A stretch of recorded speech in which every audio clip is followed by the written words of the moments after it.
Shalom, shalom, Israel, shalom. It's Brother Riot. I want to give all honor and glory to the Most High God, Yahweh, Bahashema Mashiach, Malak Yahushua. Another strong shalom to all of the mighty brothers that go out there and labor on the highways and byways, making their body living sacrifice. In the rain, the tumults, the demons, the uprises, the uproars, they're out there standing 10 toes down for the name of the Lord. Another strong shalom to all of the mighty brothers that are not out there as of yet, but they're building themselves up, reading, praying, fasting, being diligent, taking notes, doing everything they could do to put themselves in a position to go out there to shake the hand and wake up the hopeful elect. Another strong shalom to all of the mighty akwaf in this thing that are actually sincerely reverencing their husbands, being teachers of good things to the children at home, being quiet, shamefaced, submissive, loving, steadfast, cooking, sewing, cleaning, doing all of the righteous acts of our foremothers on fire for the Lord. Another strong shalom to all of the akwaf that are not married as of yet, but remaining shamefaced, diligent, and steadfast in the ministry. Another strong shalom to all of the mighty children in this thing, right? Abstaining from all lust, concupiscence, and peer pressure, standing 10 toes down for the name of the Lord. And last but not least, another strong shalom to the whole entire nation that are fasting, remaining diligent, strong, casting away demons, making their body living sacrifice, doing all things to magnify the Lord. Right? So we're going to kick it off. This is going to be a Q&A through the Spirit. Right? Anybody got questions, comments, concerns, prophecies, breakdowns, common knowledge? Lord willing, we're going to go into it. Right? I may go for about an hour. Right? A little bit less. Right? All depending on the Spirit and the questions. Right? I'm going to kick it off. Right? Shalom to the brother HBK ENT. Shalom to the sister Miss Williams. Right? Shalom. Love, daughter of Zion. Shalom to all of the mighty saints, right? Dab Loud, Destruction to America, DP, right? T. Sellers, and Smile, daughter of Hebrew, right? All of the mighty men, women, and children, right? That are getting on the live on fire for the Lord, right? Shalom to all of the saints. So we're going to kick it off with the first question from HBKENT. It says, what terrors should we expect to see during Jacob's trouble? And that's a very good question, right? First of all, the terror that's going to be coming up against brothers that they may not even know is the disappearing of the knowledge of the Lord. That's going to catch brothers like a thief in the night, because that's not just talking about Jake that may not have the understanding and they just banging on the door, you know, seeking and yearning for the prophets, right? That's not just talking about that. You also have men that are going to lose knowledge in the last days, man. Right? Let me get that. Let me share my screen through the Spirit. All right, Salaki, bear with me. And give me a strong con if you can see the screen. Right? And to go through all the events that are going to take place in Jacob's trouble, that's a whole different breakdown.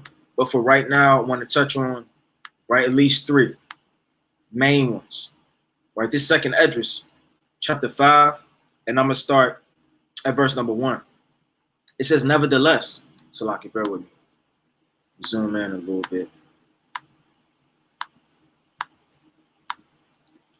Right, it says, nevertheless, as Salaki, as concerning the tokens, behold, the day shall come that they which dwell upon the earth shall be taken in a great number.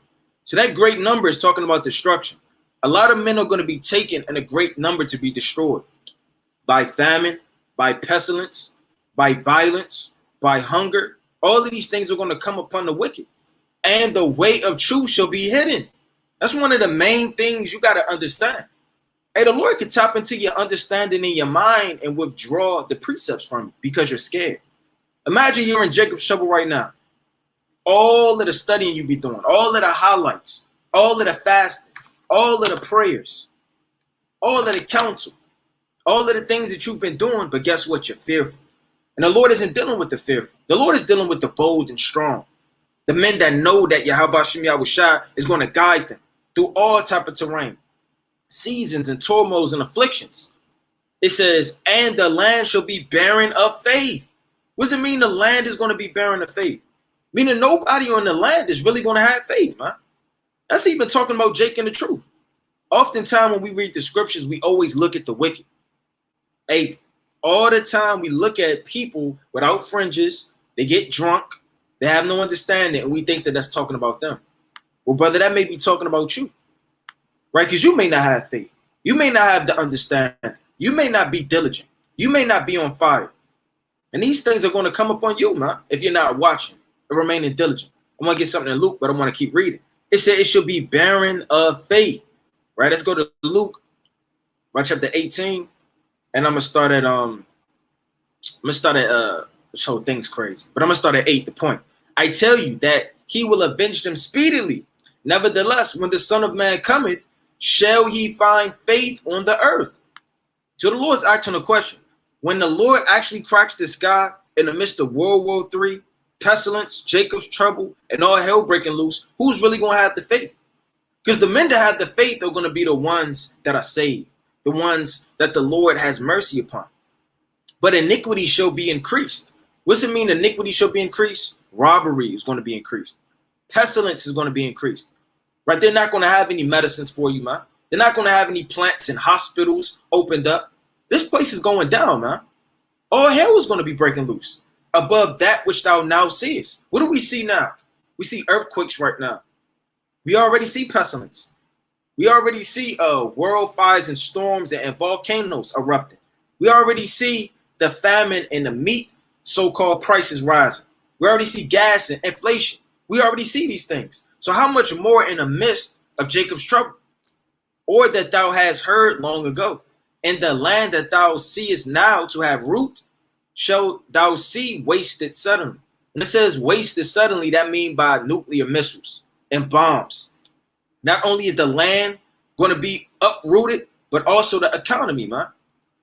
What happened with Rome, with the economy? You had the fire of Rome. Now, we won't got to get too deep into the history, but you had the fire of Rome, which broke down its economy. You had the barbarian invasion. When Rome went down, it didn't just go down like the Titanic, and they were, singing. They had a fiddle, and the white man, he had his suit on, and he died with pride. No, that place went down horrifically, man. The economy crashed, right?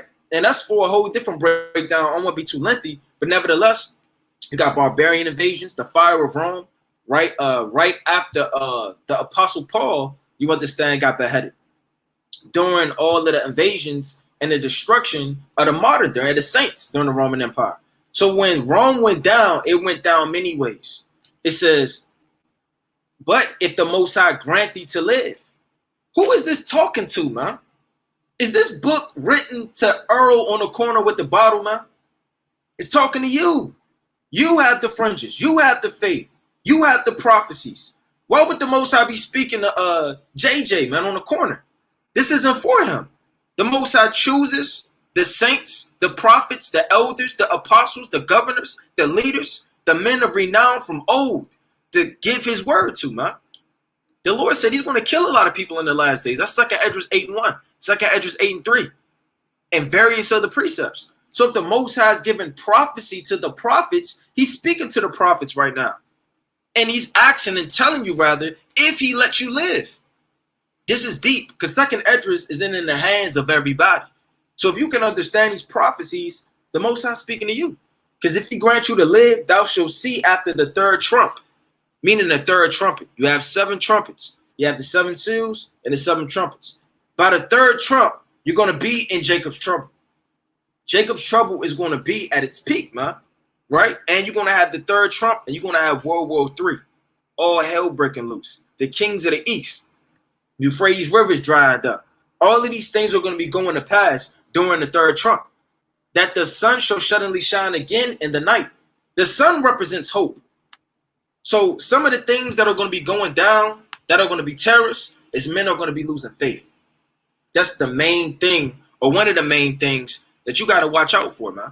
Let's go to Isaiah chapter 60 and verse number 1. Because, if you don't have hope, brother, you don't have anything. Hope is everything. You have to have hope. Let me get that in the book of Romans, the 8th chapter. And that's what keeps you in this truth, hope. And we hope to see salvation. We hope to see everlasting life. We hope to see this world destroyed, man. So if you don't have hope and faith, brother, you don't have anything. It's the book, right, of Romans chapter 8, verse 19. For the earnest expectation of the creature waited for the manifestation of the sons of God. So when you're in a distressed estate, in Jacob's trouble, the earnest expectation, meaning your hope of the creature, we're the creature, waited for the manifestation of the sons of God. So we wait for salvation. We wait for that next meal. We wait for that understanding of that precept that we forgot that we need to continue to march on in this thing. For the creature was made subject to vanity, not willingly, but reason of him whom have subject the same in hope. So the Lord subject our spirits unto hope. If you don't have hope and faith, the Lord says you're not going to make it in the last days, no matter how many books, understanding, and prophecy you have. So one of the main things is knowledge withdrawing itself. And knowledge is manyfold, because you can have the knowledge of hope, knowledge of faith. That's not just talking about 2nd Esdras, the 9th chapter. And then you just chasing a prophet down the street. He's the only one that knows how to break it down. This is the book of Isaiah 60:1. Arise, shine. What arises and shines? The sun. For thy light is come, and the glory of the Lord is risen upon thee. Meaning once you wait and you have hope, the Lord said in due time, the sun is going to arise and shine. The sun is manyfold things in the scriptures. It's affliction, but it's also salvation and hope.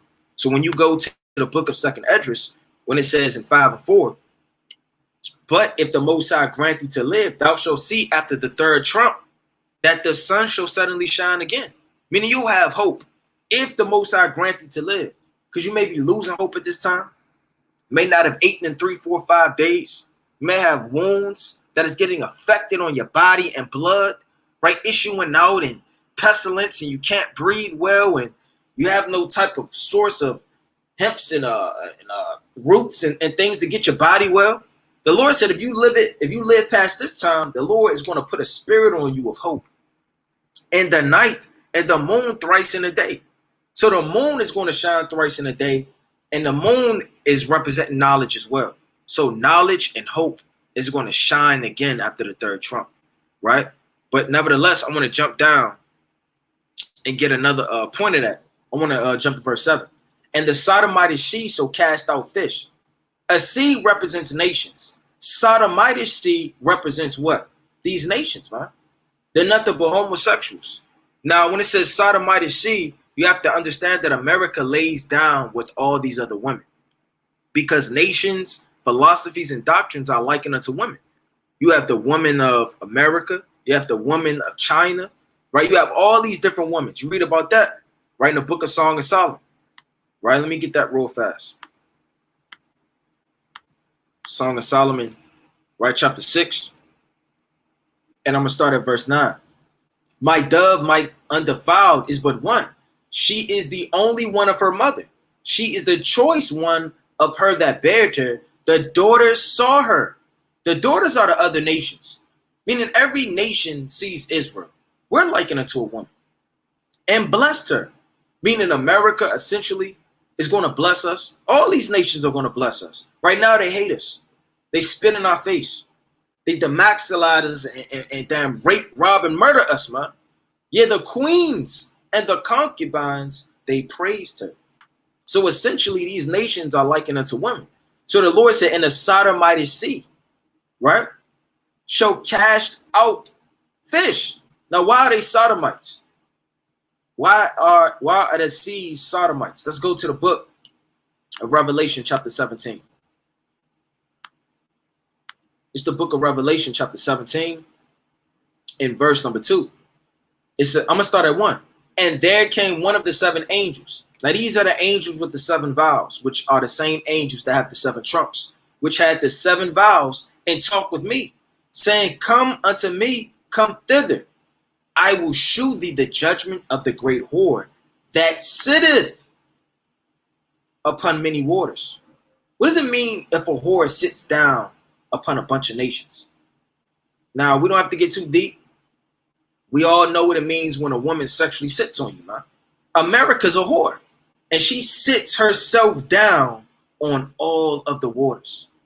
Now, if the waters are nations and the nations are women, then America's nasty, wicked, sodomite on so many different levels, man. spiritually, financially, right? A religious system. America is off, man. You can't just look at America or look at the blood of the saints in it. But that's just I guess we'll forgive. No, America's sorcery is so high that you can't believe it, man. When you jump down to verse, right? I ain't gonna make this an in-depth breakdown, but I'm gonna get this real fast. And he said unto me, verse 15, the waters which thou sawest where the horse sitteth are peoples and multitudes and nations and tongues. Check that out. So America's sitting down on all of the tongues of the earth, which are nations, and the nations are likened unto women. So the Sodomite sea is going to cast out fish. What are the fish? The men. Men are going to be getting cast out and make a noise in the night. Night represents what? Confusion. Because there's no sun, there's no hope, there's no light, which many have not known, but they all hear the voice thereof. There shall be confusion also in many places. So what that means is they're going to be shutting down cities. There are not going to be any prophets to inquire. They're going to be hunger, thirst, violence, and there's going to be a lot of slaves in Jacob's trouble, man. Slavery's coming back. I don't mean you're going to have an auction block and somebody said, to the other bit of it, and then they cast off a boy for a harlot, man. That's talking about the weak, the feeble. A lot of women are going to be taken captive, man. You're going to have nasty, big, hairy Edomites hawking down the forests in the wilderness, grabbing up people. Now, this isn't the elites, you know, that have the armor on and tanks and military warfare. These are going to be your average citizens that are looking for sex. They're looking for rifle and bags, tools, flashlights, right? Anything to help them survive. And since there's going to be no police system and no government set up to help the people, right? It's going to be every man for himself. For the fire shall be off sent out again, and the wild beasts shall change their place. Now, the wild beasts changed their place in the time of Jeremiah, when all hell was breaking loose. So you had the ancient time when we got besieged, right, by the Babylonian Empire, where wild beasts changed their habitation. You had cannibalism during this time. I mean, that was the ancient Babylon. What do you think is going to happen during the modern day Babylon? Let's go to the book of Jeremiah real fast. So you're going to have cannibalism. You know, that sounds, absurd. Brothers stretching it, scare tactics. No, that's biblical, man. These things are actually going to happen. Let's go to the book of Jeremiah, right? Chapter 9. And I could read this whole thing. I ain't trying to read too much of it. But I'm going to start at verse, Salaki, bear with me. I'm going to get the specific precept. Let's go to Jeremiah chapter 9, and I'm going to start at 10. It says, for the mountains will I take up a weeping. So all of the nations are going to be weeping and wailing, for the habitation of the wilderness a lamentation, because they are burned up so that none can pass through them, neither can men hear the voice of the cattle. So you're not going to have food. The cattle is going to be dispersed, meaning wild beasts are going to change their habitation. Both the fowl of the heaven and the beast are fled. They are gone. Check that out. So when all hell was breaking loose with the siege in Jerusalem, what happened to all of the beasts? They all left. They dispersed. So as this economy goes down and the wild forests and things start to grow over, and we often talk about the wilderness in the scriptures, there isn't going to be some wilderness that you track to. Okay, now it's time to go to the wilderness. It's Jacob's trouble. Then you get your staff and you tie a knapsack on it and you start tracking through the wilderness. No, the wilderness is going to be your cities, because grass is going to grow over. Trees are going to grow over. It's going to take a time for all of these things to happen. Jacob's trouble is going to be 2 weeks, man. Now, the Lord can do whatever he wants to do. That's the Most High, right? But nevertheless, when you read the scriptures, and I want to get this quick precept too. Yeah, let me get this real fast. It's going to take time. Jacob's trouble is going to be right for a while. Let's go to 2nd Esdras, chapter 16. That's the last one I'm going to get on this. I know I'm taking a little time on this. Let's go to 32. It says, and the earth shall be laid waste, and the fields thereof shall wax old. So the earth is going to be laid waste. Not just America, not just Italy. Jacob's trouble is going to be everywhere. It's going to be in London. It's going to be in Europe. It's going to be in Italy. It's going to be in Africa. Everywhere the four corners of the earth are going to be, it's going to be a troublous time for Jacob. That's why if you want to leave America, brother, these plagues are still going to chase you, man. The wicked can't escape destruction, whether that be of Israel or the other nations. The fields thereof shall wax old, and her ways and all her paths shall grow full of thorns. What are the paths? The roads. Meaning you're not going to be able to get on 495 anymore, man. You're not going to be able to get on the Beltway because no man shall travel therethrough. So when the wilderness comes to pass and things grow over and wild beasts change their habitation, you're going to be as if you're in a Amazon, right? But those are just a couple of things. Lord willing, I could go through a list and touch on each one of those points, right? All right, we're on to the next question. What Simeon and Levi did in Genesis 34:25 lawful? All right, let's go to it. Let's go to Genesis chapter 34 and verse 25.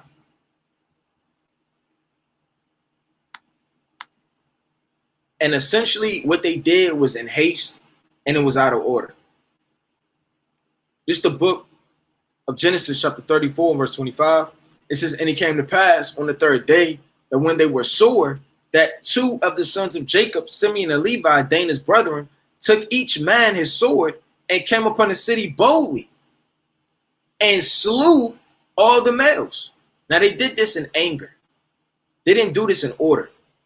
Now they were upset that this heathen defiled their sister Dinah, which put a spirit on them of boldness to destroy and slew all of the males of the city.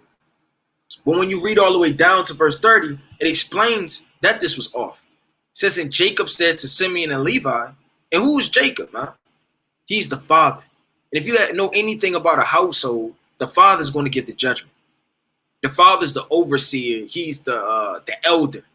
The prophet, he's a damn priest, man.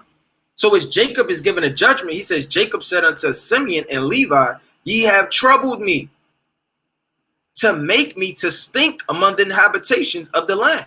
Meaning your name is everything. And Jacob knew that. A good name is rather to be preferred than precious ointments, man. You don't want your name to stink, right? You got the sons that just beat up everybody, man, and just do what they want to do, right? Or the sons that are just super bold, just slew all the males, right? You don't want that name because they could rise back up, man. It could be a war. They could slay you when you sleep. Hey, what happened with Saul and David? Let me get this real fast. Saul was so evil to David that David had the opportunity to kill Saul. And they kind of pulled up on Saul, man, but they didn't kill him, but they were going to. Right? This is the book of 1 Samuel 26:6. It says, then answered David and said to Abimelech the Hittite and to Abishai the son of Uriah, brother to Joab, saying, who will go down with me to Saul to the camp? And Abishai said, I will go down with thee. So David like, man, I'm about to go see Saul, man. So David and Abishai came to the people by night, meaning while everybody sleep. And behold, Saul laying sleeping within the trench. So for lack of better terms, Saul is loafing. He's not on it, right? Wherever you from, whatever city, you know what I mean, lacking, wherever you from, Saul asleep, man. And his spear stuck in the ground, meaning his modern day strap is on the dresser. He's sitting up there asleep getting some Z's and his gun is on the dresser for modern day terms. And ground at the bolster, but Abner and the people laid round about him. So not only was Saul's strap on the dresser, he was surrounded with his tent. He couldn't break out. So this is what they would call a hit or a lick. Or Saul couldn't escape this when David pulled up on him. It says, then said Abishai to David, God have delivered thy enemy into thy hand. The reason I'm bringing this out because Saul was so evil to David that David could have got get back and killed him. So you don't want to presumptuously do killing people and just taking it upon haste, slaying the whole town and village because your name can stink and rot. Just like you rob somebody, God forbid, and then they see you again. You know, you with your mother, you grocery shopping, then he got that just robbed me. Next thing you know, you like, damn. Like Martin, man. When they robbed Martin at the a train station, when you seen the show Martin, he had the "What's Up" shirt, and the Martin was like, "Is that my luggage?" Next thing you know, they got up out of there, man. So what you do is going to come back to you. It says, now therefore let me smite him, I pray thee, with a spear, even to the earth at once, and I would not smite him the second time.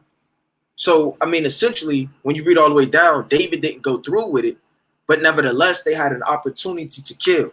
Now, with that being said, when you go to the book of Proverbs, chapter 6, the Lord said that a man wouldn't spare in the day of vengeance. Now, that's talking about adultery, but nevertheless, if somebody beat up your mother and you seen them, that's the day of vengeance in your heart because you'll want to beat them up or kill them. If somebody beat up your child and then you catch that person, that's the day of vengeance in your heart. So Simeon and Levi, the day of vengeance was in their heart. Not to say that what they did, was punishable unto death or was necessarily a sin to destroy them, but it overthrew their household and it could have potentially put themselves in a position to overthrow their father's house as well and their people. This is the book of Proverbs chapter 6 in verse 32. But whosoever committeth adultery with a woman lack understanding. He that doeth it destroyeth his own soul. A wound and dishonor shall he get, and his reproach shall not be wiped away. Check this out. For jealousy is the rage of man. That's the point I wanted. Man is jealous. So if things transpire in a man's life to bring him rage and jealousy, he's not going to spare in the day of vengeance. It says, therefore, he will not spare in the day of vengeance. He will not regard any ransom. So what ransom did Shechem try to give Simeon and Levi? Now he tried to give them something, but they didn't want to take it. Right? Let's get that in the book of Genesis 34 and 12. Let's go back to that. So the Lord said, a vengeful man is going to take a recompense. Right? This is the book of Genesis 34 and 11. And Shechem said unto her father and unto her brethren, let me find grace in your eyes. What? After you damn defiled my daughter and my sister? And what ye shall say unto me, I will give. So he's trying to give a ransom. Ask me never so much dowry and gift. So he's trying to give a what? A gift and a dowry. The Lord said, jealousy, a man isn't going to regard any ransom. He's not going to regard any gift, though thou givest many gifts. Right? It says, I will give according as ye shall say unto me, but give me the damsel to wife. So vengeance is already in their heart, and jealousy and rage. So at this point, you can't pull back. This Proverbs 6 and 35. He will not regard any ransom, neither will he rest content. Means nothing to talk about. Though thou givest many gifts. So, I mean, essentially, this man, his actions bring him forth that wickedness transpired to vengeance, of our brothers, Simeon and Levi. But going back to Genesis 34 and 30, and Jacob said to Simeon and Levi, ye have troubled me to make me to stink among the inhabitants of the land, among the Canaanites and the Perizzites, and I being few in number. So he was worried about war. They shall gather themselves together against me and slay me, and I shall be destroyed, I and my house. So Jacob was more thinking of the long road, while his sons were thinking more of an immediate action. Right? Let's go to the next question. Daughter of Zion, Shalom. What do I tell someone in the truth that brings up boyfriend and girlfriend, not husband and wife? Okay, that's a good question. But what do we tell them? Do we tell them to continue on in fornication and confusion? Or do we tell them the right way to go? Let's go to the book of Tobit. And that's explain the mind of an ancient woman. Let's go to the book of Tobit And I want to get, I believe, chapter 3. Right, it's the book of Tobit, chapter 3, and I want to start at 14. And it reads, Thou knowest, Lord, that I am pure from all sin with man. So she like, look, I'm not a whore. I'm not a woman that's presumptuously in everybody's face. I don't have friend ties with men. I don't have boyfriends and girlfriends. I don't move in a spirit to where anybody can lay a false accusation upon my name sexually. It says, or on any type of other level. It says, and that I never polluted my name. What does it mean when you pollute your name? A girlfriend or boyfriend is polluting the name, huh? What if you have a husband and some random man walks up to your woman and says, well, how's it been? It's been some time. I haven't seen you in a while. That pollutes her name. All of the people she's laid down with is pollution. It's off. Nevertheless, we didn't know this truth. The Most High gives us mercy. And that's us being subject to vanity of this world, the demonic spiritual demon Satan, as well as America and their sorcery to push boyfriends, girlfriends, love, Valentine's Day. We're literally in a cesspool of spirits to destroy us spiritually. But her name wasn't polluted, nor the name of my father in the land of my captivity. I am the only daughter of my father. Neither have he any child, right, to be his heir, neither Shlakia, near kinsman, nor any son of his alive to whom I may keep myself for a wife. That's the point. That I may keep myself for a wife. So if that woman, if she's not keeping herself to be a wife, then why is she talking to anybody to begin with? A lot of women just want fun, whether it be sexually, whether it be I'm bored, I just need a best friend. I need somebody to go to the movies with on Saturday. That's off, man. That's wicked. Your spirit isn't right. You don't need man friends and women friends. You can have deacons. You can have apostles and elders. You know, you can have uncles and fathers, right? You can have a husband, but a boyfriend, that will pollute your name and that will pollute you in the eyes of the Most High. It says, I may keep myself. So her mind wasn't to have a friend. Her mind was to keep herself for a wife.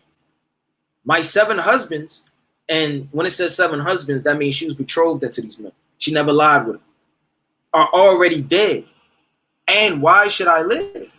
But if it please not thee that I should die, command some regard to be had of me, and pity of me, that I hear no more reproach. So her mind was, look, if I can't have a husband, let me die, because I don't want to continue to pollute, right, or destroy these men, you know, by betrothing myself unto them. I'd rather abstain from betrothment altogether, you understand, and live that lifestyle than to continue on for men to die. So, I mean, that's a scripture that you should give them, as well as sound counsel in the ancient world, how things were ran. Next question. Dab Loud. Are demons reincarnated? Yes or no? If no, how will the demons in Matthew 8:29 receive punishment? Because in Ecclesiastes 3:16, it says the earth is the place of punishment. All right. Well, we're going to have to go to it. But let's go to the book of Matthew, the 8th chapter. And that's a very good question. Right, let's go to Matthew chapter 8 and verse number 29. Now, first, when you read this, King, you got to understand everything in the scriptures isn't literal. So the Lord isn't speaking how you may think it is. You have to catch context, and most importantly, you have to catch the spirit. And most importantly, you got to catch the precepts that link up with these things.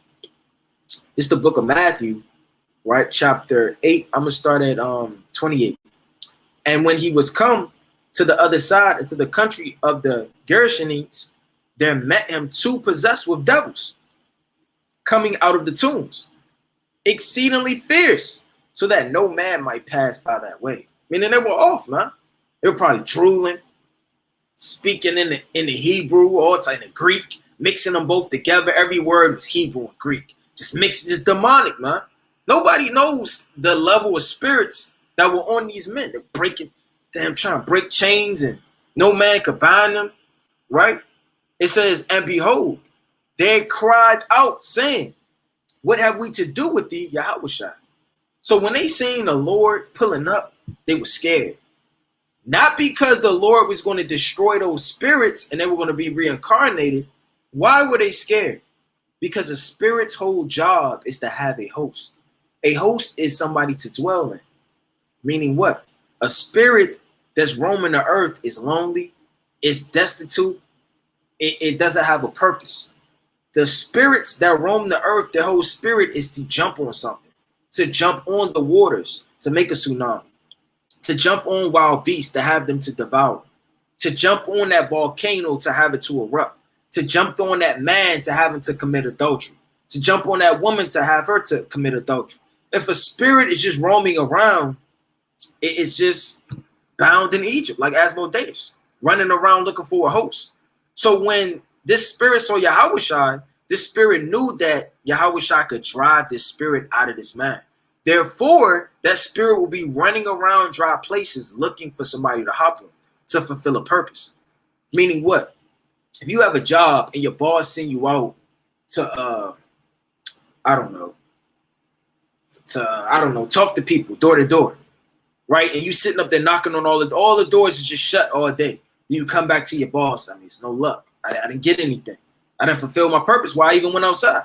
But if somebody opens the door, they invite you in, talk down, I'm selling windows, I'm selling doors, bop, bop, bop, bop, bop. Next thing you know, hey man, you got what you came for. You got that money. So it says, and behold, they cried out, saying, what have I to do with thee, Yahushua, thou son of God? Art thou come to torment us before the time? Now it's going to explain what tormenting means when you keep reading. And there was a good way off from them a herd of many swines feeding.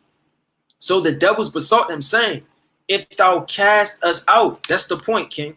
To be cast out is torment to a spirit. Suffer us to go away into the herd of swine. Why did they want to go into the herd of swine? Because they need a host. If the spirit is just roaming around, what is it doing? Who is it manipulating? You got to think of the mind of a spirit. If I'm a sex spirit, I have to find a vessel so that I commit lewdness with. If I'm a murder spirit, I have to jump on a host to kill. If I'm a spirit that has a doctrine, I can't jump inside of a lamp. I have to jump inside of a vessel to create lewdness with African paganism, Egyptology, right? Mormonism, Christianity, and all manner of things to pollute the mind of, the simple.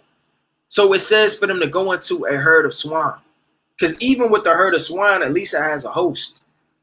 Now, to explain that even more, let's go to Matthew chapter 12. Because it explains that a spirit, for lack of better terms, needs somebody to be in. It's the book of Matthew chapter 12, verse 43. It says, when the unclean spirit is gone out of a man, meaning tormented by being driven out of him, he walketh through dry places seeking rest. So a spirit doesn't have rest, Salaki. A spirit doesn't have rest, man. Imagine if you're looking for a place to sleep and you're a vagabond in the earth.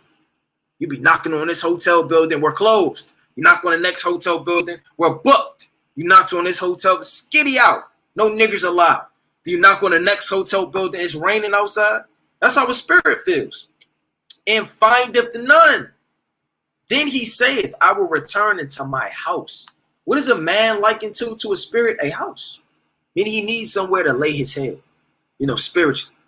From whence I came out and whence he came. So like whence he come, and he findeth it empty, swept and garnished.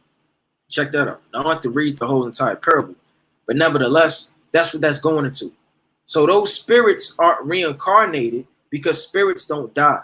All spirits return back to the Heavenly Father, right? That's the book of Ecclesiastes 12 and 7. Various other precepts, right? Ezekiel chapter 8 and verse 18 and 3, right? The Lord is the Father of all spirits, right? Numbers 27. All right, let's go to the next question.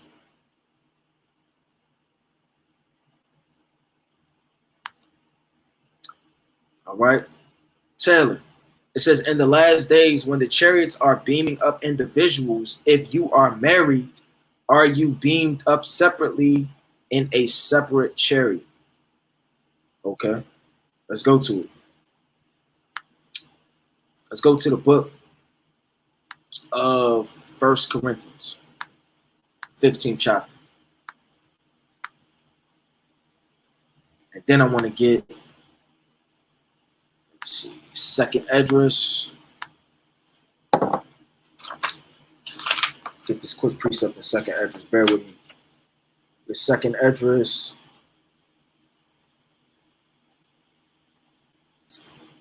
16 and 38. It's the book of 2nd Esdras, chapter 16. And I'm going to start at around 38.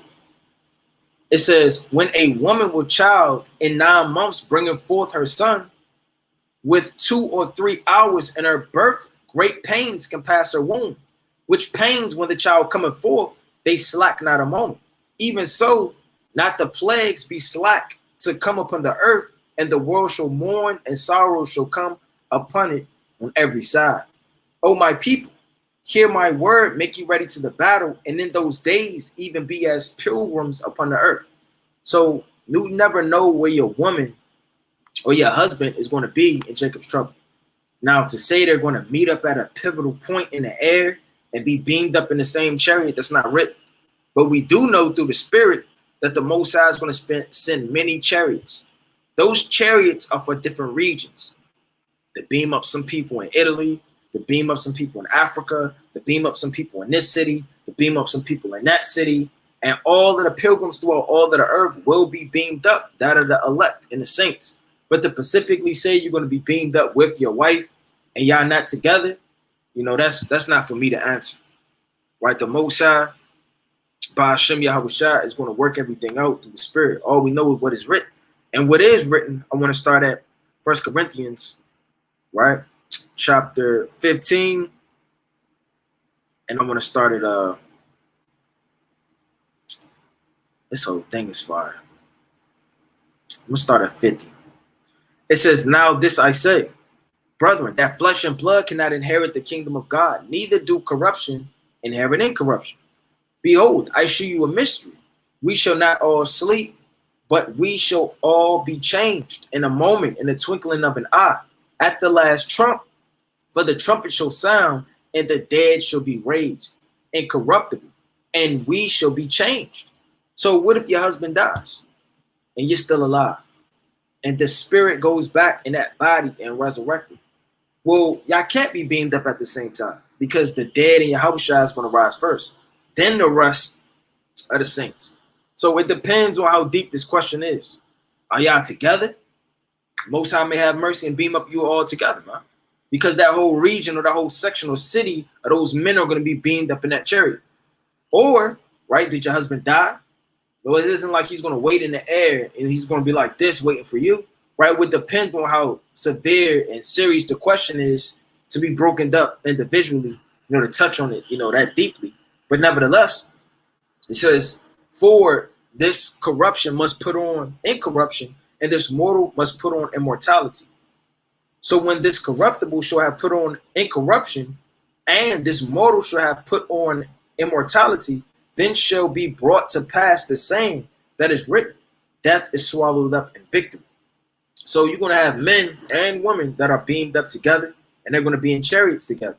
Right, let me get this quick precept in the book of Psalms, chapter 126. Right, it's the book of Psalms, chapter 126, verse 1. It says, when the Lord turned again the captivity of Zion, we were like them that dreamed. Then was our mouth full with laughter, and our tongues with singing. Then said they among the heathen, the Lord have done great things for them. So this is a conversation, or an account rather, in the chariot. Because when are we going to be singing? And what are we going to be singing? The Song of Moses. That's the book of Revelation, the 15th chapter, verse 3 all the way down. And how are we going to be singing? We're going to be turning up. that we've received salvation and been delivered from our enemies, right? So if you want anything more in-depthly broken down, right, you will have to rephrase your question through the Spirit, right? Antoine Ford, how do you get your more?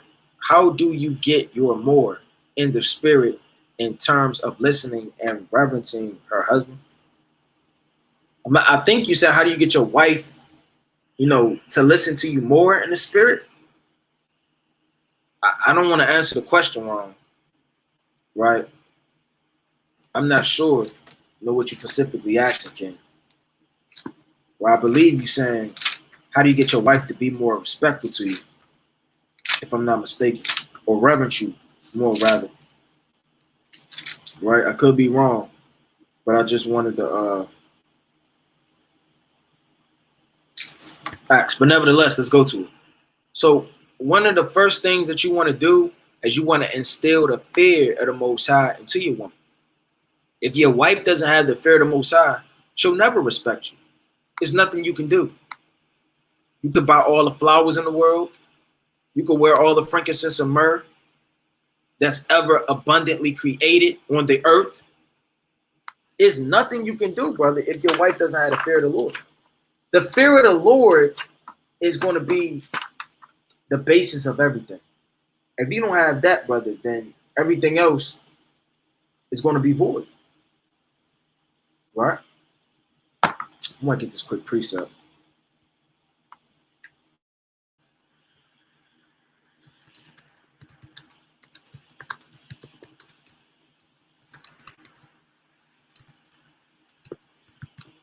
It's Ecclesiastes 1 and 21. That's what it come.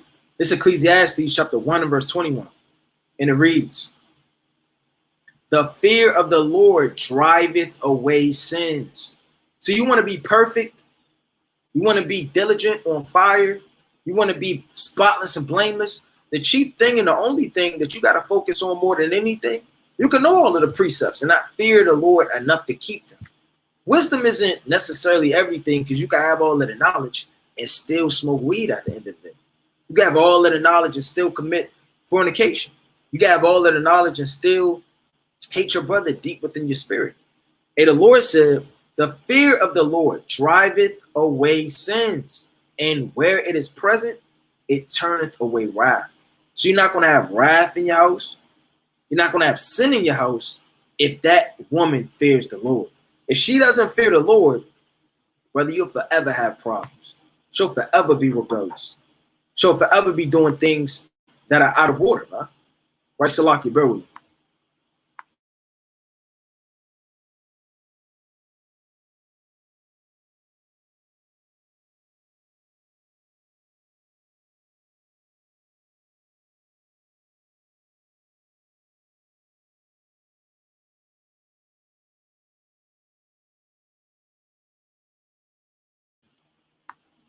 Khan, Salaki. But nevertheless, you'll always have problems. Let's go to the book of Proverbs, chapter 31. I want to get this quick precept. 31 and 30. And it reads, favor is deceitful, beauty is vain, but a woman that feareth the Lord, she shall be praised. And why does it say she shall be praised? Because you could praise a woman for the wrong things. You could praise her for her knowledge. You could praise her for her dressing ability, the way she smells, her hair, her nice skin complexion, how it glistens in the sun. You could praise her for all the carnal things in the world, now. But if she fears the Lord, that's the woman that should be praised. That's the woman that should be honored. That's the woman that's respectable. Because the Most High doesn't care about anything else other than a woman that fears the Lord. Now, I want to get this quick precept in the book of Ephesians. And to your woman, she has to fear the Most High, and she has to fear you. And what I mean by that is, no matter how old you get, you're going to always fear your grandmother. Not that your grandmother has a two-edged sword. Not that your grandmother has a little knife. She pokes it. She gives you two to the rib every single time you talk back. You fear your grandmother because you love your grandmother.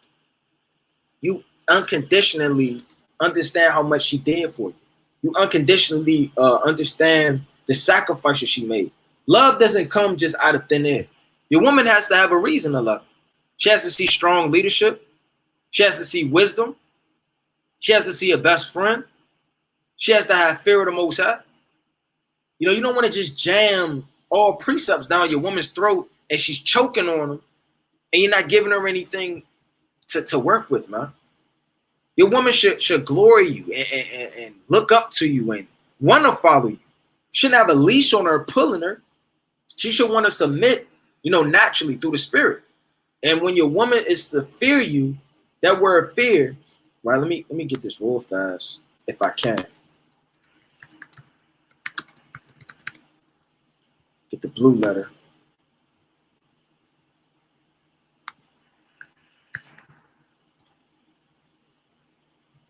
Ephesians 5. Right? Salaki, bear with me. This is Ephesians 5 and verse 33. Nevertheless, let every one of you, and particularly so, love his wife.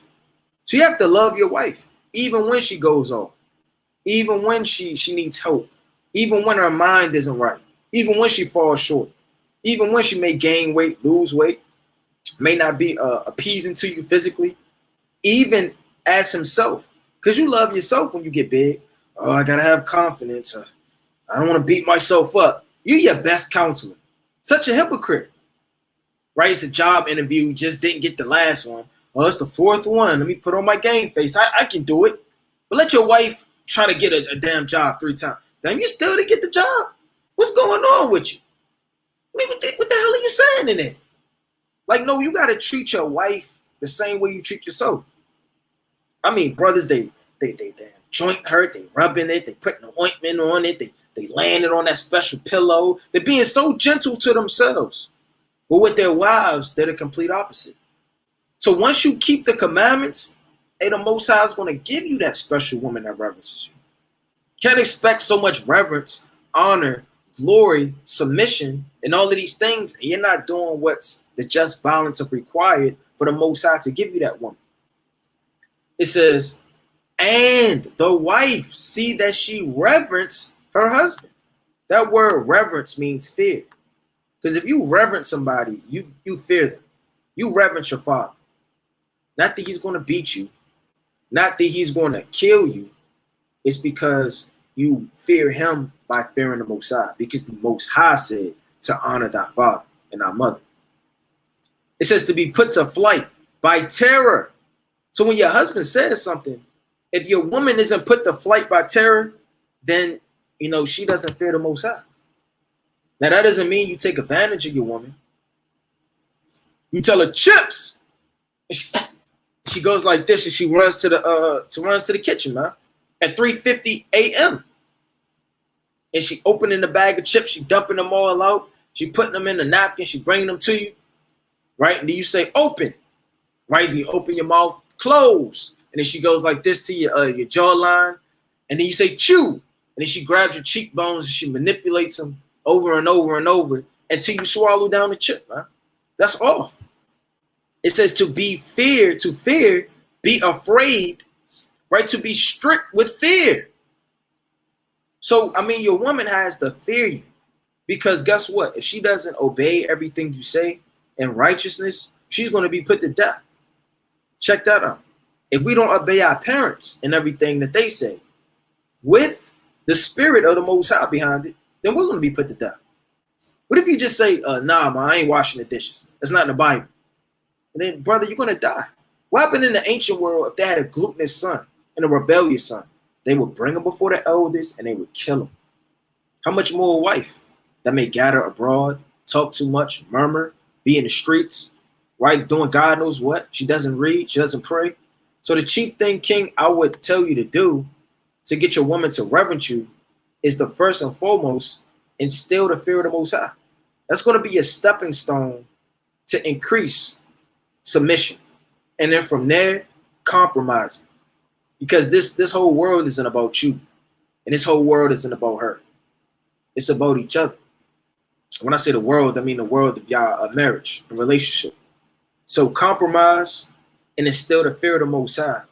And then from there, if there's any other thing that you need help on, King, hit up the email, to schedule counsel, or get back on these lives, or hit up brothers individually online on their Instagrams. All right, DJ Jarn, what to do if I have a strong drink and depression problem? All right, well, you have to tackle first and foremost what depression is, man. Depression is a demon.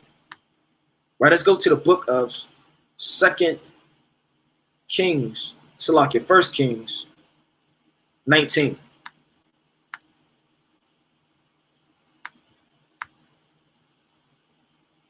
It's 1 Kings chapter 19 and verse 1.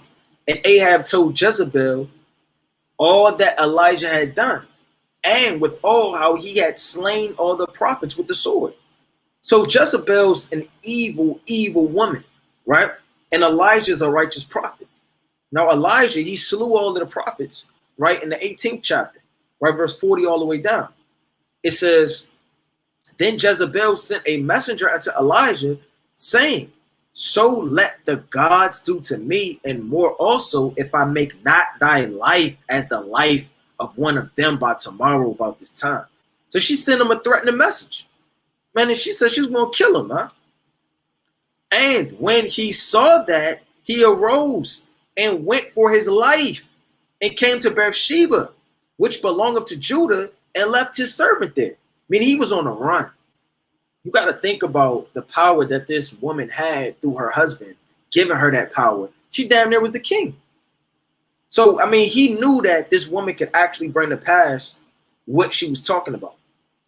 Verse 4, but he himself went a day's journey into the wilderness and came and sat down under a juniper tree. And he requested for himself that he might die. Meaning he was so stressed out. He said, man, I'm ready to die, man. He was hungry. He was thirsty. He was sorrowful. I mean, when you want to die, that's not something that you just say for fun. I feel like dying today, man. Work's too bad. I feel like dying. No, brother, you got to be stressed out to say, I feel like dying, man. That's the spirit that Elijah was in. It says, and said, it is enough. Now, O Lord, take away my life. Man, it's enough, man. You think to yourself that all the time. It's enough with these bills. It's enough with this stress. It's enough with my badass kids, man. It's enough with my boss on my ass. It's enough with this. It's enough with that. It's enough. And then you're just ready to die. Oh, Yahweh, take away my life, for I am not better than my fathers. And as he laid and slept under a juniper tree, behold, an angel touched him and said unto him, arise and eat. Sometimes we have to be forced to be arisen because we won't get up by ourselves. And that's mercy from the Most High. Your depression may slip you into a spirit to where you fall asleep. Now, we're breaking this down spiritual because when he went under that tree, a tree is symbolic of protection, right? To be under the shadow of a tree. It's like he clave unto something and then fell asleep under it and then wanted to die. But in being asleep, an angel was going to come and rise you up because you could be asleep many ways, spiritually, right? Mentally, just on autopilot mode. Looking, just brother, you still there? Yeah, I'm still here. I just got a lot on my mind. Brother, you sleep, man. Wake up, right? Be financially, right? Whatever it is, you're not focusing on and being awake with the circumstances and situations. Arise and eat. So he told this man to get up off your feet. Hey, man, now it's time to eat. And that's spiritual. Because when you eat, what do you eat? Honey, milk, meat, bread. You sustain yourself. Because that's what gives your body flesh. You understand? Let's go to the book of Jonah. Let's see what depression does to you. Let's go to Jonah, the 4th chapter. It's the book of Jonah, right? Chapter 4, in verse. This whole thing is fire. I'm going to start at 3.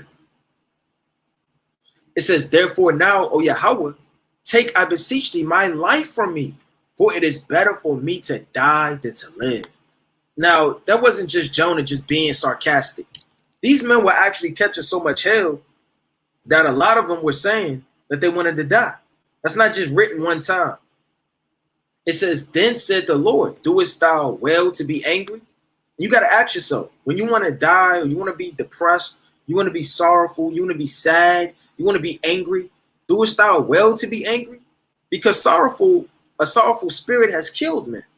What happened to the Egyptians when they were so fearful and they were so scared that actually their fear killed them? Huh? Fear can kill you. Don't just think fear is that spider behind your bed, huh? Right? Or fear is you not being able to pay your rent. Hey, there's a fear that can actually kill you. It's the Book of Wisdom of Solomon, right? Chapter 17. This whole thing is fire. It says, this whole thing is fire. I ain't gonna read too much. For fear is nothing else but the betraying of the successor which reason offereth. So fear is a betraying of the mind. That's how deep the fear and the sorrow and the plague of certain things can be. And you don't want to be in that type of a state and spirit because it'll overthrow you. Right? It's just something that's betraying you. It's nothing more than a spirit. When you go to the book of Sirach, chapter 30 and 18, let me get this one quick precept and I'm going to go back to it in Jonah. It says, Salakia,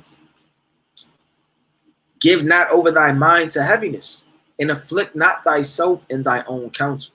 Because you may think to yourself, should I do this? Is that right? I don't know if this is good. Maybe I should think about it tomorrow. Maybe I shouldn't make this decision. Maybe I am a loser. Maybe I am a failure. Maybe no one really loves me. Maybe my husband really didn't love me to begin with. Maybe my wife, she wasn't the one for me. This is depression, man. The gladness of the heart is the life of man. Meaning this is when you feel your best, when you're glad. The feast days, brother, you on fire. You feel like you want to glorify a body. You dancing, you turning up, got the yan, the music, damn righteous spirits, no vexation. You're not thinking about no bills. You're not thinking about troubles. You're not thinking about anything because your heart is merry. And the joyfulness of a man prolongeth his days. So you can actually live longer on the earth when you're happy. Now, that doesn't mean if you walk around with a smile and crack jokes all day that you're going to excel longer on earth than somebody that doesn't. That's not what that's talking about. Right? And I don't want to get too many precepts. But nevertheless, yeah, I'm going to come back to that. I'm going to just read this real fast since I got it. It's Sirach 26 and 4. Whether a man be rich or poor, if he have a good heart toward the Lord, meaning he's happy in the trials, happy in the tribulation, happy when sorrow tries to come upon him, he shall at all times rejoice with a cheerful countenance. So that cheerful countenance is the joyfulness that is going to prolong your days through your trust in the Lord. Now going back to Jonah, verse 5. So Jonah went out of the city and sat on the east side of the city, and there made him a booth and sat under it in the shadow, that he might see what become of the city. And the Lord God prepared a ground and made it to come over Jonah, that it might be a shadow over his head to deliver him from his grief. So Jonah was being, for lack of a better term, stubborn. But the Most High still gave him that hedge of protection. To do what? To deliver him from grief. So the Lord knows when you have grief. The Lord knows your spirit, knows what you deal with. He knows what troubles you. And the Most High is going to put that gird over you, man. So Jonah was exceedingly glad of the gird. I mean, it's not good to stay sorrowful. When did the Lord say be sorry? Just stay like that. So that's not good, man. You don't want to be in that type of position. So, going back to the question, he says have a strong drink and depression problem. So you understand you have depression. Now with strong drink, let's go to Proverbs. Chapter 23 and 20. Because what's going to drive away them drinking problems, King, is the judgments. It's the book of Proverbs 23 and 20. Be not among wine bibbers, among riotous eaters of flesh. So the Lord says somebody that drinks wine all day is like a rapturous eater of the flesh. Now, what if somebody was scraping your body daily, just scraping skin off you, and you just start bleeding and slowly going back to a carcass? You understand? Or bones. That's like it is when you drink all day. You're destroying your body, your liver, your kidney, your mind, your spirit, brings depression. It gives you a false sense of hope that through this and this only am I going to be happy. A lot of people make women their God. Or if this woman doesn't talk to me, and then if she finally answered the phone, then it's like they damn fulfilled their lust. I need a bottle, my mind. Then they actually get something to drink and it cools them down. I didn't think I was going to make it. Brother, don't make this your God and your hope and your relief of stress, man. These scriptures should be. When you're catching hell, the chief thing you should be doing is praying. Praying, seeking counsel. And not just reading, brother. You can't just read all day. The Lord said, blessed is he that readeth and he that keepeth the words of this prophecy. Revelation 1 and 3. It says, for the drunkard and the gluttoner shall come to poverty. And that's not just talking about being poor. How do you come to poverty? Spiritually. Because what's your poverty? Salaki, what's your riches? Your riches is your knowledge, your spirit. That's your true riches, brother. That's what you lay up. Being kind, zealous. It's the book of Proverbs 8 and verse. This whole thing is fire. But I'm going to start at 10. It says, receive my instruction, and not silver, and knowledge rather than choice gold. For wisdom is better than rubies, and all the things that may be desired are not to be compared to. So there's nothing that you could compare to sound wisdom, knowledge, and understanding. So if you're going to come to poverty, brother, you're casting away all your riches. What did the prodigal son do when he went off into the world? He spent his inheritance, his substance. That doesn't mean he was walking around with 12,000 damn stacks on him, man. And he was just walking around saying what he wanted to buy. Your heart, your spirit, your mind, your substance, your soul. This is your riches, man. You can't give that into a woman. There's land, America, a doctrine, a bottle. You can't give out yourself because you'll come to poverty and you'll be in want. And when you're in want, what are you going to do? Just like the prodigal son. He was fed swine's flesh. He was fed this and that. And since you're so poor, you're going to clothe yourself with the environment, right, of the inhabitants. And drowsiness shall clothe a man with rags. So you're going to cast away your garment, king, and clothe yourself with rags if you get drunk. That's spiritually and physically. Because a drunken man isn't going to think if it got a stain in his garment, he's going to be drunk out of his mind. I'm cold. And he needs something to wrap himself around with. Now, a prudent man that's not drunk and that's cold, you know what he's going to pray. His mind is going to be serious and sober-minded to beseech the Lord with a pure heart. But that man is drunk, his mind is going to be immediately to run to shelter, like the Israelites did the Egyptians during the Babylonian Empire. Right? Now, jumping down, I don't have to read necessarily this whole thing, King, but what I would do is I would slowly but surely wean off of that bottle as much as you can. I'm not sure how much you're drinking. I'm not sure your intake. I'm not sure what you got going on. But it's okay to drink from time to time. But don't drink while you're depressed. You need to drink to be merry. So if you're drinking in a depressed state, then, the Lord gave you that, you understand, to uplift you. That's the book of Sirach, right? 31 and 27. Right? Let me get that real fast. If it's on here. At 27. It says, wine is as good as life to man if it be drunken moderately. So you have to moderately intake these things. What life is then to a man that is without wine? It is made to make men glad, not to make men sorrowful, not to suppress your depression spirit, but to make you glad. So I would most definitely proclaim a fast and dive deep into that, King. Right, Hebrew daughter, can you break down the meaning of Luke 20 and 34 through 35. Luke 20, 34, and 35. All right, let's go to it. I might get like one or two more and close out. It's the book of Luke, chapter 20. And you said 34. And it reads, and Yahushua answering them, unto them, the children of this world marry and are given in marriage. But they which shall be accounted worthy to obtain that world and the resurrection from the dead, neither marry nor are given in marriage.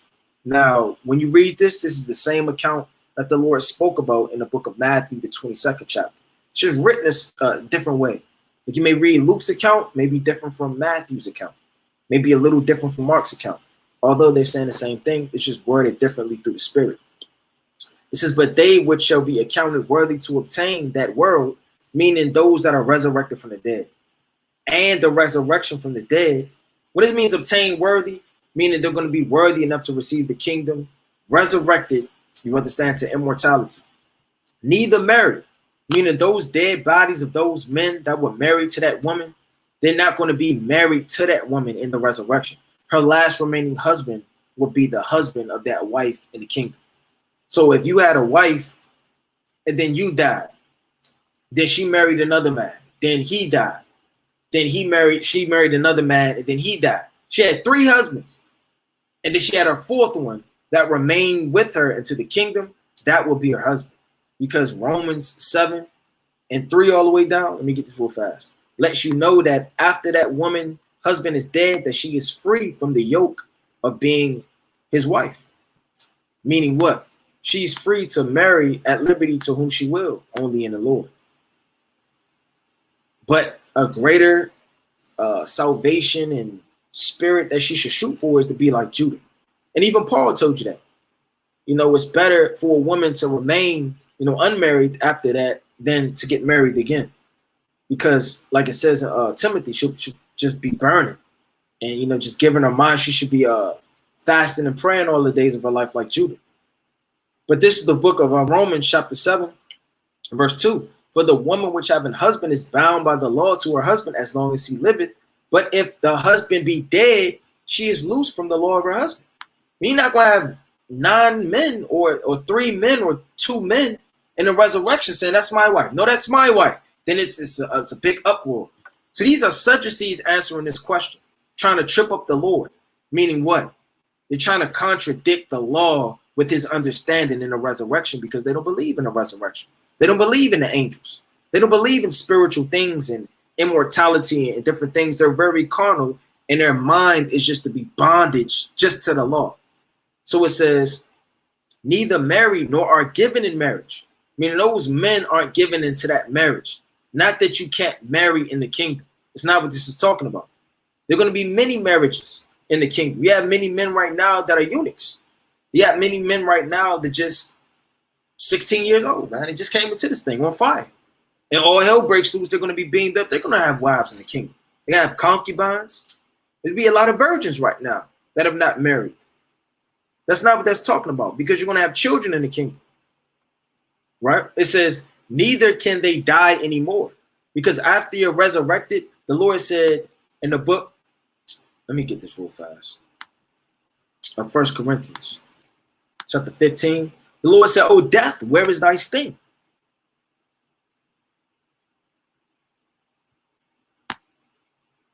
Let's get it. This is the book of 1 Corinthians 15 and 55. "O death, where is thy sting? O grave, where is thy victory?" Because after you get beamed up and your body changes to an incorruptible state, to immortality, I mean, how is death going to have reign over you anymore? Where's going to be the sting of death, and where is the grave going to be a victory? The sting of death is sin, because sin is going to be cast out when we get what? The new covenant in our inward parts. So we're no longer going to die. And the strength of sin is the law, meaning what? When you have the law that we cannot keep, it brings forth sin. But once the law is in our inward parts, it doesn't bring forth sin anymore, which brings forth death. So going back to it, it says verse 36, Neither can they die anymore because they're resurrected. And we just got the point. But they are equal unto the angels. What does it mean they're equal unto the angels? Meaning the angels can't die. The angels have the knowledge of the Most High. The angels have discernment of good and evil. Because right now, you may think you have the discernment of good and evil, but you don't. Huh? We may have a little knowledge, a little understanding. But I mean, essentially, we don't have the knowledge that David had. Huh? We don't have the knowledge that Noah had. Right? We don't have the knowledge of an angel. Let's go to the book of 2 Samuel, chapter 14. Because angels are on a real high level, man. Angels don't think wickedness, but we do. Let's go to 2 Samuel 14 and 17. So when it says we're going to be like the angels, it says, then the handmaid said, the word of my Lord the king, meaning King David, shall be now be comfortable. For as an angel of God, so is my Lord the king to discern good and bad. Right now, we're not like the angels to discern good and bad. Right now, we may, I think I should read today. I read yesterday. Well, brother, what the hell does that mean, huh? You could read 19 chapters yesterday. What does that have to do with today? What's the new moon? Should I burden myself to read? Shouldn't I be in mirth from the time I wake up to the time I go to sleep? Brother, you have no discernment, man. So, I mean, angels, they have the discernment, and they're saying that King David had that discernment. Therefore, the Lord thy God will be with thee. So when we're going to be like the angels, meaning we're not going to be able to die, and we're going to have discernment. We're going to have knowledge and understanding. And are the children of God being the children of the resurrection. We're the children of God. And most high willing, we're going to be the children of the resurrection if we don't live to see Yahweh Shai come. You understand, in the air. Right?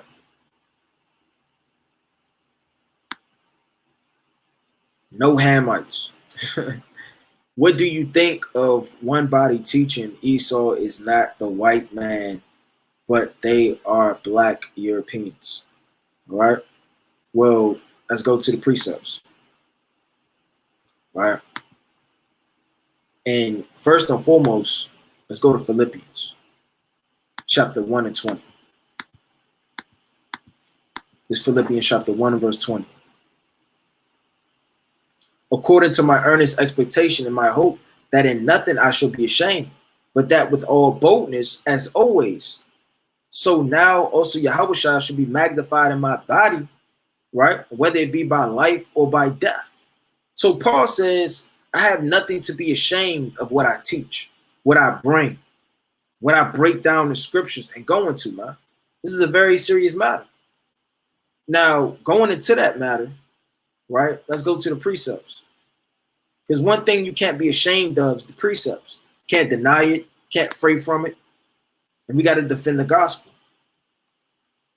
You know, most high willing is plain upon tables that you have an actual lineage of men that are named Edomites, and an actual man, which is their progenitor, named Esau. They have an actual line of dukes and kings that are different from the Israelites. You know, to mean you're an Israelite would mean you would have to come from Jacob. Esau did not come from Jacob. Esau was Jacob's brother. I mean, this is very plain upon tables. It doesn't matter what I think, it's what the scriptures say. Nevertheless, you have a lineage in Genesis, the 36th chapter, of the Edomites. To break things down spiritually, ninefold, to get super deep when you don't have to, when things are plain upon tables, you know, it's off, straight up. But nevertheless, right, you have an actual man named Esau. You have an actual judgment upon the Edomites. That judgment is set. So if you're an Edomite, you will have to come from Esau. That's plain. When you go to Genesis chapter 25,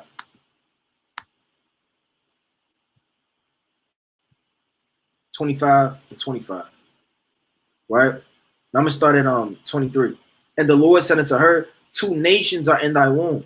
What is a nation? 2 separate people. You have the nation of Ishmaelites. You have the nation of the Moabites. You have the nation of the Israelites.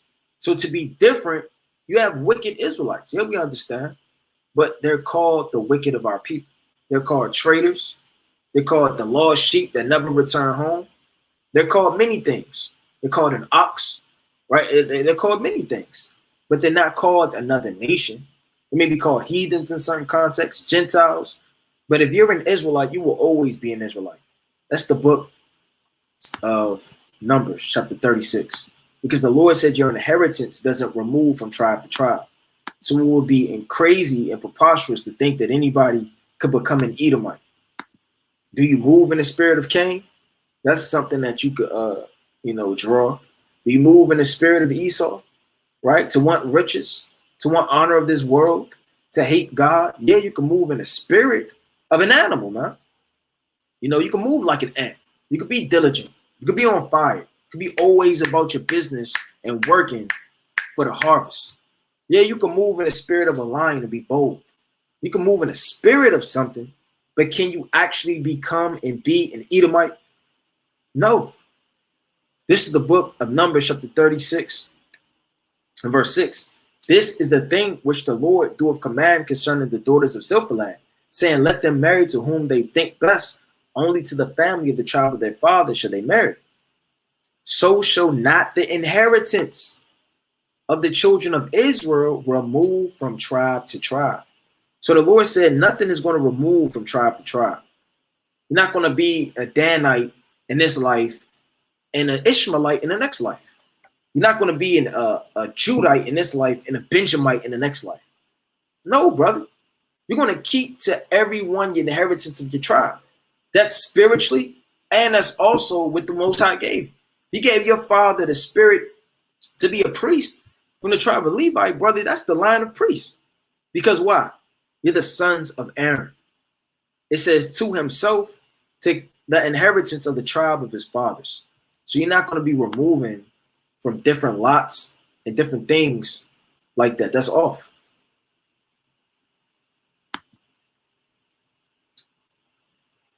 Right? Let's go to the book of Salaki. This is Matt Yah. Is the prophet Jeremiah and Isaiah coming back according to 2nd Esdras 10 and 19? And where would they be? The wilderness. All right, let's go to 2nd Esdras.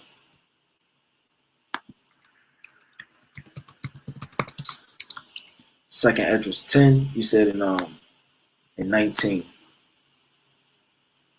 The 2nd Esdras 10 and 19. I believe you meant 2 and 19, because that's where it's mentioning them. I just wanted to get this just for clarification. Start at 18.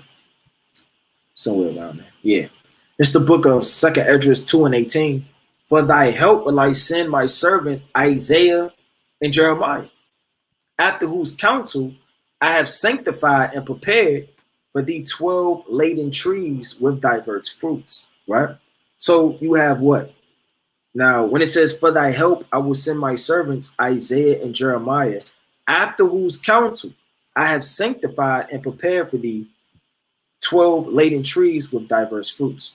Now, when you go to the book of 1st Esdras, get this quick precept.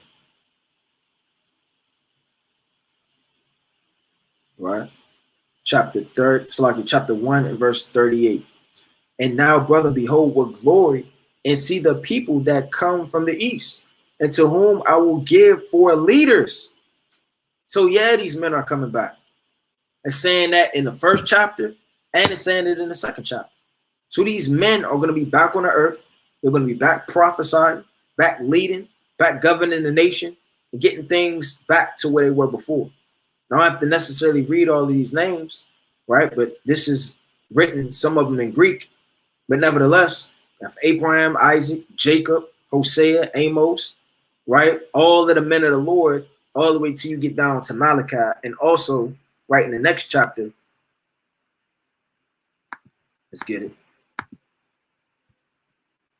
It says, for thy help, I will send my servants Isaiah and Jeremiah, after whose counsel I have sanctified and prepared for thee 12 laden trees with diverse fruits, going into the tree of life, wisdom, knowledge, and understanding, which is going to give you immortality. You said, will they be in the wilderness? That's not up for me to proclaim.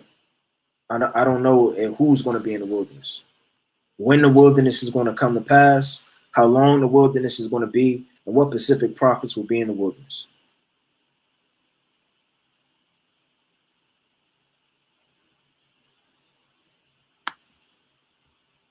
Matt Yah, why do you call each other kings without a kingdom? Right, because let's go to it. Right, let's go to the book of Proverbs. So the brother says, why do we call each other kings? So we're supposed to call each other niggas because Esau has us in captivity. What are we going to stop reading, praying, and fasting like we did in the ancient world? We're going to stop wearing our garments because we're in captivity. We're going to just stop moving like we once did just because we're in slavery, in captivity. Now, I'm not understanding the question, if it's a sincere question or not. You know, it might be. But nevertheless, that doesn't dictate anything. You know, if we're in captivity or not, and we have a kingdom or not. Let's go to the book of Proverbs, chapter 23 and verse number 7. For as he thinketh in his heart, so is he. That's plain. So if you think yourself to be a king in the heart and your spirit, then the Most High said, then you are. Right? The kingdom of heaven is within you. Eat and drink, saith he, but his heart is not with you. So we call each other kings because we are kings. We move like kings. There's literally somebody on earth that should be the righteous king, man. You know, you got Yahushua going all the way down to the line of kings till you get to Yahushua. He's supposed to be the righteous king, man, during the Roman Empire. So, I mean, there you have it, man. But Lord willing, this was edifying through the spirit, right? I'm going to come back and do a part 2. And Lord willing, we could do more and more lives, more and more edification and Q&As through the spirit. Most High willing, this was edifying. About to get this closing precept. Book of Revelation, chapter 3, and verse number 2. It says, be watchful and strengthen the things which remain. So you have to be watchful and vigilant. These things don't just happen when you get on the live or when you see something on the TV. You have to watch, man. Things are going to pass each and every day. And I may do a breakdown of the in-depth whistleblowers, links. I mean, it should be so much going on from this link to that link to that link. Your phone's blowing up all day. You don't even have to watch. It's the ding. Okay, this is happening. Ding. This is happening. All these things are just being rushed to your phone. You know what outlets to look at? You could take 15 minutes just to scroll and do your news check for the day. Right? That don't take long. This is some in-depth breakdown. It says to be watchful and strengthen the things which remain that are ready to die. For I have not found thy works perfect before God. Salakia. Remember therefore how thou hast received and heard, and hold fast and repent. If therefore thou shalt not watch, I will come in thee as a thief, and thou shalt not know what hour I will come upon thee. So if you're not watching, remaining diligent, being on fire for the Most High and his beloved son Yahushua, the Lord is going to chop you down, right, and give you your portion with the wicked. So continue to read, pray, and fast, and be diligent, and do all things right to magnify the name of the Lord. With that, I'm going to close out, giving all honor and glory to the Most High, Yahweh, by Hashem Mashiach Malak Yahushua. Shalom.